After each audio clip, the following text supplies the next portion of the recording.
Salam kerahiman. Hari ini tanggal 28 November. Kita akan baca dari 1602 dan 1617. Kita nanti juga akan mendengarkan sharing dari salah satu devosan dari Stella Maris. Kita mulai ya. Dalam nama Bapa dan Putra dan Roh Kudus. Amin. 1602.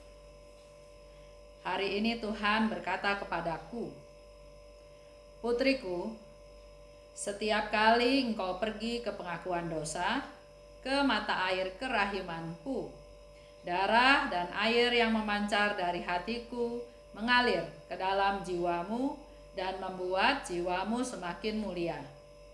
Setiap kali engkau pergi ke pengakuan dosa dengan pengharapan yang besar, benamkanlah dirimu sepenuhnya dalam kerahimanku, sehingga aku dapat mencurahkan kelimpahan rahmatku atas jiwamu. Apabila engkau menghampiri kamar pengakuan, ketahuilah bahwa aku sendiri sedang menantikan engkau di sana. Aku hanya bersembunyi di balik sosok imam, tetapi aku sendirilah yang bekerja di dalam jiwamu. Di sini, jiwa yang papa bertemu dengan Allah yang Maha Rahim. Katakanlah kepada jiwa-jiwa bahwa dari mata air kerahiman ini, jiwa-jiwa hanya dapat menimba rahmat dengan bejana pengharapan. Kalau pengharapan mereka besar, maka kemurahanku tak ada batasnya. Banjir rahmat akan menggenangi jiwa-jiwa yang rendah hati. Jiwa yang sombong akan selalu tinggal dalam kemiskinan dan kepapaan, sebab rahmatku menghindar dari mereka dan mengalir kepada jiwa-jiwa yang rendah hati. Lanjut ya, 16-17. 27 Februari 1938. Hari ini aku pergi mengaku dosa kepada Pastor A. Aku melakukannya sesuai dengan keinginan Yesus. Sesudah pengakuan, suatu pancaran sinar memenuhi jiwaku. Kemudian aku mendengar suara, "Karena engkau ini seorang anak, maka engkau akan selalu dekat dengan hatiku. Kesederhanaanmu lebih menyenangkan hatiku daripada semua mati ragamu." Ya, saya minta seorang devosan kerahiman dari Stella Maris untuk men-sharingkan, memberikan komentar atas dua nomor diary tersebut. Dia seorang devosan kerahiman mulai tahun 2011-2012. Awalnya diajak untuk bantu program APKI. Dia sama sekali nggak tahu soal devosi kerahiman, tapi justru karena kebersediaannya untuk melayani, untuk melakukan pelayanan, jadi waktu diajak, dia bersedia untuk membantu, dan disitulah dia mulai kenal dengan devosi kepada kerahiman ilahi. Pelayanannya memberikan persiapan kepada anak-anak kecil yang akan melakukan komuni pertama, dan juga melaksanakan program lansia berbahagia. Ini komentarnya ya. Kalau saya membaca diary tersebut, saya jadi teringat akan kisah perumpamaan tentang anak yang hilang dalam Injil Lukas 15. Dibandingkan dengan diary tersebut, dikatakan bahwa sebenarnya kita semua diajak untuk sering pergi mengaku dosa. Kita semua tahu ya cerita tentang anak yang hilang. Jadi anak ini merasa punya hak atas harta papahnya. Dia minta hartanya dibagi, dia minta haknya, dia pergi, dia foya-foya, nggak tahu berapa lama ya, tapi akhirnya diceritakan dia bangkrut, dia nggak punya harta, bahkan dia menjadi pegawai kerja di kandang babi. Mau makan makanan babi aja nggak boleh. Akhirnya dia sadar, ngapain saya susah-susah di sini? Saya punya ayah saya punya pegawai banyak. Seandainya saya nggak diterima sebagai anak pun nggak apa-apa. Saya bisa kerja sama ayah saya, yang penting saya bisa dapat makan. Nah, dengan kesadaran seperti itu, dia punya niat untuk pulang.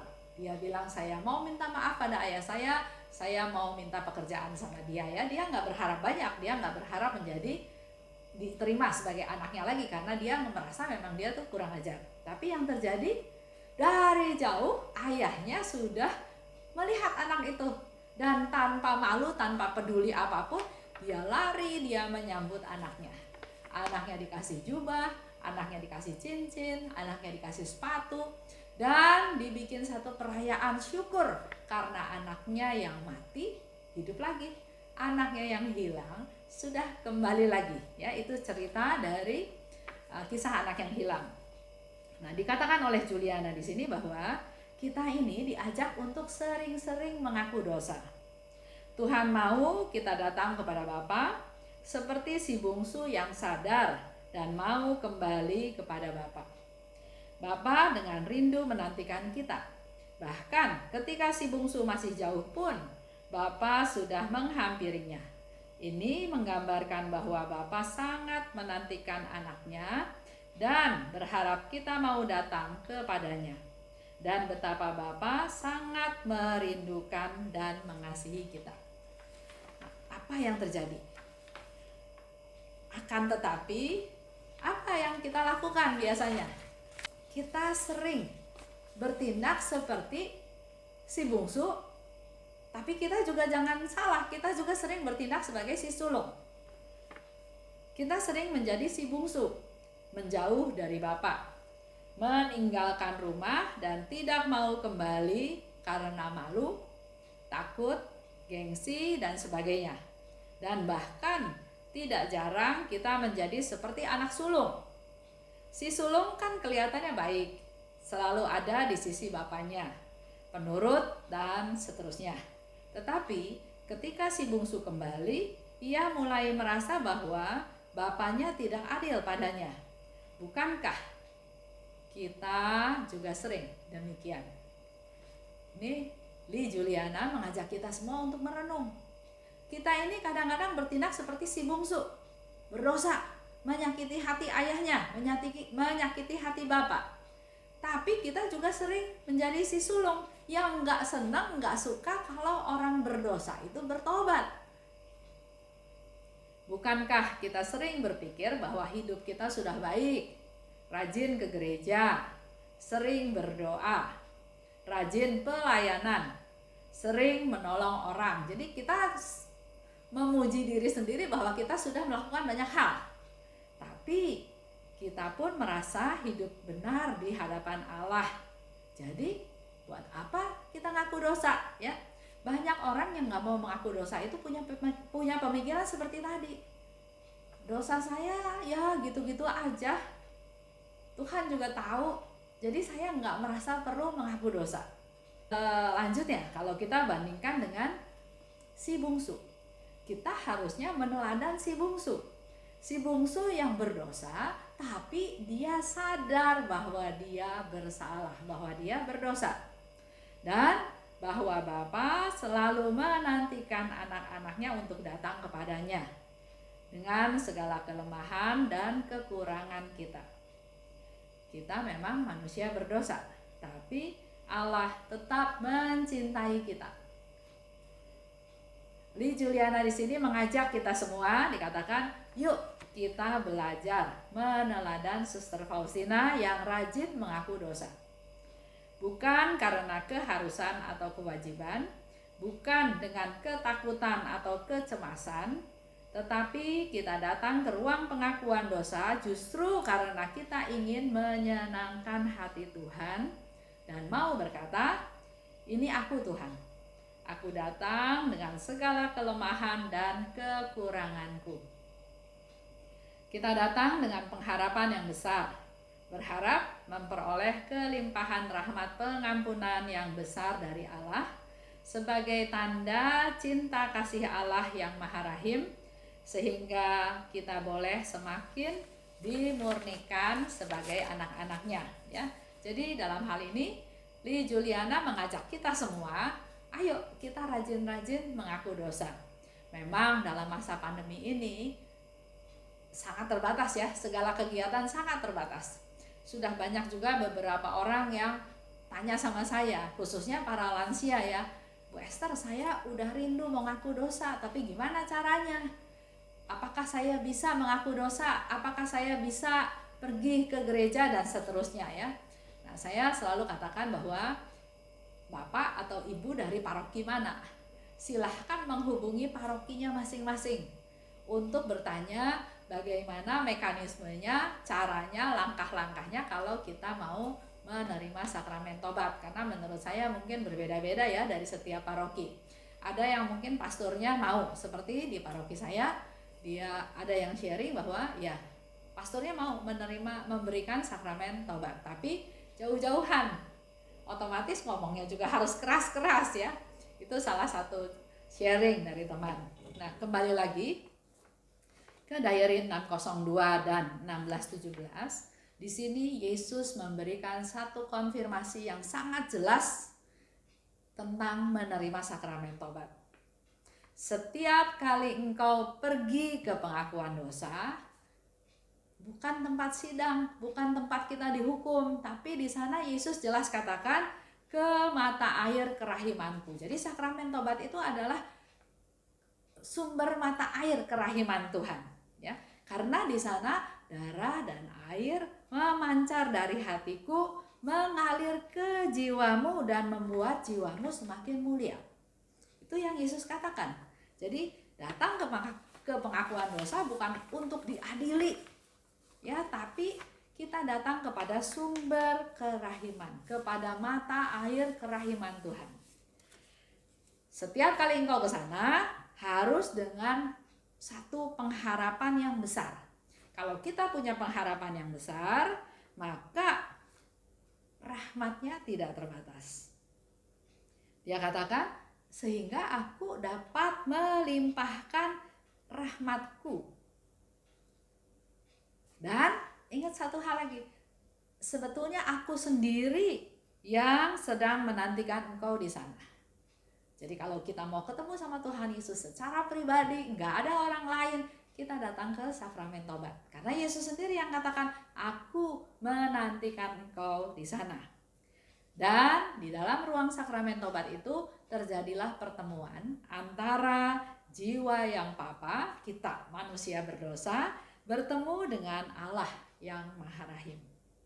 Jiwa-jiwa ini harus punya pengharapan. Kalau pengharapannya besar, maka banjir rahmat akan terjadi dan tidak terbatas.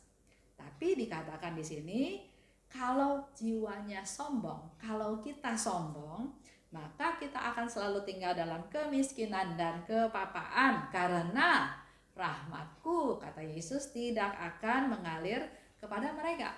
Rahmatku hanya mengalir kepada jiwa-jiwa yang rendah hati. Selanjutnya di 16:17 dikatakan, karena engkau ini seorang anak, maka engkau akan selalu dekat dengan hatiku, kesederhanaanmu lebih menyenangkan hatiku daripada semua mati ragamu. Ini yang Yesus katakan, bahwa kesederhanaanmu lebih menyenangkan hatiku daripada segala mati raga. Ada orang yang puasa, ya, puasa dari pagi sampai sore sampai malam, tapi dia nggak rendah hati, dia sombong, bahkan dia memamerkan bahwa dia memberitahukan kepada semua orang bahwa saya lagi mati raga, saya lagi puasa, menunjukkan pada orang. Padahal di sini Yesus katakan dia lebih suka sama orang yang sederhana, karena kesederhanaan itu lebih baik daripada mati raga, ya, daripada mati raga yang kita lakukan. Itu aja satu sharing untuk kita semua. Mari kita punya kecintaan, punya kerinduan untuk menerima sakramen tobat. Tutup ya. Dalam nama Bapa dan Putra dan Roh Kudus. Amin. Allah Bapa yang Maha Baik, kami bersyukur dan berterima kasih karena pada hari ini Tuhan Yesus dengan sangat jelas menjelaskan pentingnya penerimaan sakramen tobat. Bukan tempat kami diadili, bukan tempat kami disalahkan, tapi justru itu adalah satu tempat di mana jiwa yang papa bertemu dengan Allah yang Maha Rahim. Di mana di dalam ruangan tersebut engkau akan melimpahkan segala macam rahmat yang kami butuhkan. dengan pengharapan yang besar, maka rahmat-Mu akan menjadi tidak terbatas. Dan Engkau secara pribadi menunggu kami di sana. Sungguh luar biasa Tuhan, Engkau memberikan jalan, solusi kepada kami untuk bisa bertemu dengan Engkau secara pribadi, untuk bisa menimba segala macam rahmat daripada-Mu, dan Engkau memberikan kelegaan bagi kami-kami yang kehausan. Karena dalam sakramen tobat Engkau adalah mata air kerahiman ilahi.